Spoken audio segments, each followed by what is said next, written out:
Chez Happy Bourgogne, en décembre, les jours se suivent et se ressemblent. Les deux employés ne chôment pas. Chaque matin, elles réceptionnent les commandes en ligne puis les conditionnent. Dans les emballages, du matériel apicole à expédier en moins de 24 heures. Et il faut tenir le rythme pour transmettre les colis dès l'arrivée du distributeur. Tout de colis là, cette semaine. En ce moment, c'est chaud. Hein.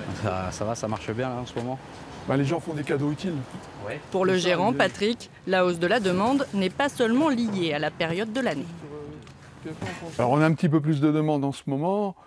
Je pense un petit peu à l'effet gilet jaune qui empêche les gens de venir chez nous. Donc les gens commandent pour être livrés. Nous on expédie en France entière. Et les gens sont demandeurs d'avoir en ligne les tarifs, les disponibilités des produits pour savoir si c'est dispo. Aujourd'hui on est tous pareils, on veut tout de suite. Ces colis rejoindront peut-être des points relais comme celui de Sylvie, fleuriste. Depuis 2 ans, elle a choisi d'héberger les paquets dans sa boutique et elle y trouve son compte. Ça m'apporte que du positif. Il y a un contact client. Pour moi, ça me fait de la publicité pour ma boutique de fleurs. Comme ça me permet de toucher un peu toute la vallée de l'Ouche. Et puis, c'est mieux qu'un flyer, c'est un personnel dans une boîte aux lettres. En fait, on a vraiment un contact physique. Dans sa réserve, une 60aine de colis attendent leur destinataire et ils sont nombreux à passer la porte. Et voilà, s'il vous plaît. Parce que c'est pratique. C'est pratique. On ne bouge pas de chez soi.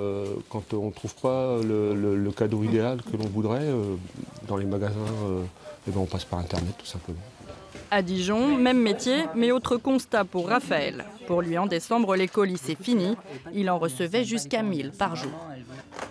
Sur une journée de 8 heures de travail, peut-être 150 coups de fil par jour pour savoir si le colis est arrivé ou pourquoi il n'est pas arrivé, quand est-ce qu'il va arriver, il arrive endommagé, comment je fais. Beaucoup de commerçants du centre-ville ont choisi, comme Raphaël, de ne reprendre l'activité de point relais qu'en janvier pour se concentrer sur leur métier.